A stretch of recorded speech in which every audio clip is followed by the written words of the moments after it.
selalunya kita bertanya diri kita, kenapa dia dapat kerja sedangkan saya tak dapat kerja? Kalau kita lihat, mungkin kita kata CGPA kita 4 flat, sedangkan CGPA orang yang berjaya itu hanyalah 3.2 sebagai contoh.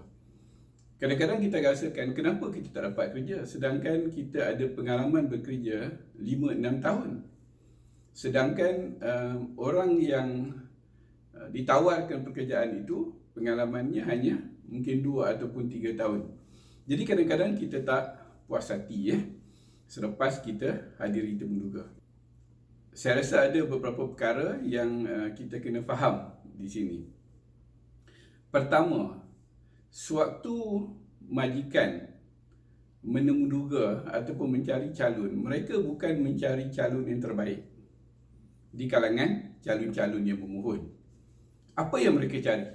Apa yang mereka cari ialah calon yang serasi ataupun fit dengan organisasi tersebut. Pertama, iaitu calon juga mestilah serasi dengan kaki tangan pengurusan. Yang ketiga, calon itu mesti serasi dengan rakan-rakan sekerja yang lain. Jadi, sewaktu proses temuduga itu, majukan cuba cari calon yang memenuhi keperluan itu. Agak-agaknya lah, kalau dia masuk, agak-agaknya dengan nilai yang dibawa oleh organisasi tersebut, budaya bekerja dalam organisasi tersebut, calon ini boleh serasi atau tidak. Agak-agak, kalau dia berkomunikasi dengan pengurusan nanti, adakah calon ini akan serasi atau tidak?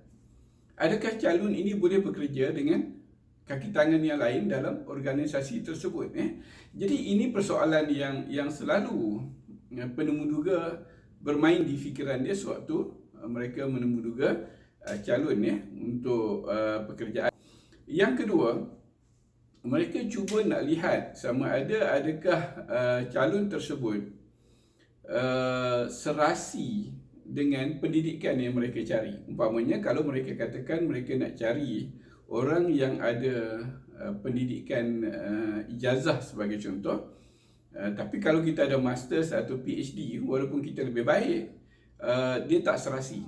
Bukan bermaksud kita tak baik, cuma kita tak serasi dengan apa yang majikan cari. Begitu juga kadang-kadang kita punya skill yang kita perlukan, skill kita tak match ataupun tak serasi dengan apa yang majikan cari. Majikan cari orang yang umpamanya mempunyai skill teknikal yang tinggi.